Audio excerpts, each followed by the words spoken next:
Hello everyone, আসসালামু আলাইকুম। কেমন আছেন সবাই? আশা করছি অনেক বেশি ভালো আছেন। তো শীতের দিনে মাংস রুটি খেতে কিন্তু সকলেরই অনেক বেশি পছন্দের। বিশেষ করে বাঙালিরা এই ধরনের খাবার খেতে অনেক বেশি পছন্দ করেন। তো আমিও আম্মুকে বললাম, "আম্মু আমার না খুবই মাংস আর রুটি খেতে ইচ্ছা করছে।" আর এই রুটিটা কিন্তু চালের গুঁড়া দিয়ে তৈরি করা হয়েছে। আর আমরা শীতকালে বিভিন্ন রকমের পিঠা কিন্তু চালের গুঁড়া দিয়েই খেয়ে থাকি। তো আম্মু গরুর মাংস রান্না করছেন আর চালের রুটি দিয়ে কিন্তু গরুর মাংস, খাসির মাংস, হাঁসের মাংস, মুরগির মাংস এই ধরনের মাংস খেতে কিন্তু অনেক বেশি পছন্দ। আমার কাছে কিন্তু মাংসের পরিবর্তে মাংসের ঝোল আর আলু দিয়ে খেতেই অনেক বেশি ভালো লাগে। তো মাংস রান্না করার জন্য প্রথমে কড়াইতে পরিমাণ মতো তেল দিয়ে পেঁয়াজ, মরিচ আর তেজপাতা, সামান্য পরিমাণ লবণ, এখানে আদা রসুনের পেস্ট দিয়ে সব কিছু একসাথে ভালো করে কষিয়ে নেওয়া হচ্ছে। মশলাটা যত বেশি কষানো হবে ততই কিন্তু তরকারির টেস্টটা অনেক গুণ বেড়ে যাবে। সামান্য পরিমাণ পানি দেওয়া হলো যাতে করে মশলাটা পুড়ে না যায়। হাতে সময় নিয়ে মশলাটা কষাতে হবে। এছাড়াও এর মধ্যে দেওয়া হয়েছে হলুদের গুঁড়া, মরিচের গুঁড়া, ধনিয়ার গুঁড়া। সবকিছু আবারও কিছুক্ষণ কষিয়ে নিতে হবে। সবকিছুর স্বাদ কিন্তু এই কষানোর উপরেই নির্ভর করে। তো গরুর মাংসে সবসময় মশলার পরিমাণটা একটু বেশি দিতে হয় আর আদা রসুনটা একটু বেশি দিতে হয়, তাহলে কিন্তু মাংসটা বেশি ভালো হয়। মশলাটা কষানো হতে হতে এর মধ্যে দিয়ে দিতে হবে ধুয়ে রাখা মাংসটা। আর মাংসের সাথে মশলাটা খুব ভালো মতো কষিয়ে নিতে হবে। গরুর মাংস রান্না করতে কিন্তু অনেক বেশি সময় নেয়, এই জন্য হাতে সময় নিয়ে চুলার আঁচটা মিডিয়াম রেখে কিন্তু মাংসটা ধিমে ধিমে আঁচে রান্না করতে হবে। সব কিছু একসাথে কিন্তু ভালো করে মিক্স করা হয়ে গিয়েছে। গরুর মাংস কিন্তু হাতে মাখিয়ে রান্না করলেও ভালো লাগে। গরুর মাংস যে কোনো উপায়ে রান্না করলেই কিন্তু অনেক বেশি মজাদার হয়। আসলে গরুর মাংসটা আমাদের অনেক বেশি পছন্দের, তাই আম্মু বেশিরভাগ সময়ই দেখা যায় গরুর মাংসটা রান্না করেন। আর এখন যেহেতু শীতকালে কিন্তু নতুন আলু দিয়ে যদি গরুর মাংস রান্না করা হয় তাহলে কিন্তু বেশ মজাদার হয়। কথা বলতে বলতে দেখেন মাংসটা কিন্তু খুব ভালো মতো মশলার সাথে মিশে গেছে। এখন শুধুমাত্র কষানোর পালা। হাতে সময় নিয়ে অনেকক্ষণ কিন্তু মাংসটা কষিয়ে নিতে হবে।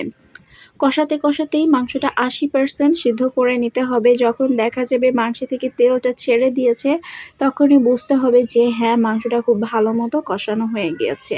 এই পর্যায়ে দেখা যাচ্ছে মাংসটা ভালো মতো এখনও কষানো হয়নি, আরও কিছুক্ষণ সময় লাগবে মাংসটা কষাতে। এই যে দেখেন মাংসের কালারটা কিন্তু এত সুন্দর এসেছে।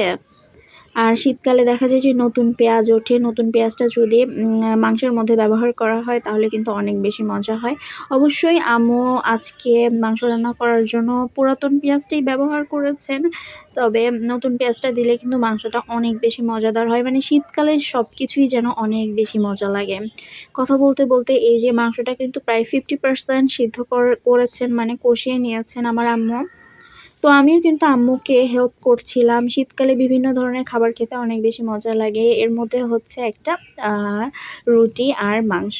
এই যে কথা বলতে বলতে অফ ক্যামেরায় দেখি আম্মু আলুটা দিয়ে দিয়েছেন। আলু দিয়ে আবারও মাংসটা খুব ভালো মতো কষিয়ে নিচ্ছেন। মানে এক্সট্রা কোনো পানি এড করেননি। তো এদিক থেকে মাংসটা হতে থাক ধীমে ধীমে আঁচে। অন্যদিকে আম্মু রুটি বানানোর জন্য রুটির ডোটাও তৈরি করে নিচ্ছেন। এখানে চালের গুঁড়া দিয়েই রুটিটা তৈরি করবেন। তবে শুধু চালের গুঁড়া দিয়ে তৈরি করলে রুটিটা খুব বেশি একটা ভালো হয় না। যেহেতু এখনকার চালে অনেক বেশি ভেজাল আছে, এইজন্য একটু চালের গুঁড়ার সাথে ময়দা মিক্সড করে যদি রুটিটা ভাজা হয় তাহলে সেই রুটিটা অনেক বেশি মজাদার হয়। রুটি ডোটা তৈরি করেছেন, সামান্য পরিমাণ ময়দা নিয়েছেন আর চালের গুঁড়া আর দিয়েছেন স্বাদমতো লবণ আর গরম পানি দিয়ে সবকিছু মিক্স করে এই যে ডোটা তৈরি করে আম্মু সুন্দর মতো রুটিটা বানিয়ে নিচ্ছেন। আমি কিন্তু এত ভালোবেসে রুটি বানাতে পারি না। আম্মুই রুটিটা সবসময় বানান আর আম্মুর রুটিটা একদম গোল গোল হয় আর ডোটাও অনেক সুন্দর সফট হয়। যে রুটিটা বানানো হয়ে গিয়েছে আর আম্মুর মনে হয় মাংসটাও রান্না করা হয়ে গিয়েছে। এই দেখেন মাংসের ফাইনাল লুক একদম নতুন আলু দিয়ে লাল লাল ঝাল ঝাল করে গরুর মাংসটা রান্না করা হয়েছে। রুটিটা ভেজে নিচ্ছিলাম। রুটিটা কিভাবে ভাজতে হয় আম্মু আমাকে শিখিয়ে দিয়েছেন। এই যে এক পাট যখন লাল লাল হয়ে আসবে তখন আরেক পাটটা এভাবে উল্টিয়ে দিলে কিন্তু এই যে দেখেন ধীরে ধীরে রুটিটা ফুলে উঠবে। একটু চেপে চেপে ভাজলেই রুটিটা সুন্দর মতো ফুলে ওঠে। আর এই তো এখন আম্মু আমাকে খেতে দিয়েছেন। আমার কাছে অনেক বেশি মজা লেগেছে এই রুটি আর গরুর মাংসটা খেতে। তো ভিডিওটা কেমন লাগলো অবশ্যই জানাবেন। সবাই ভালো থাকবেন। আল্লাহ হাফেজ।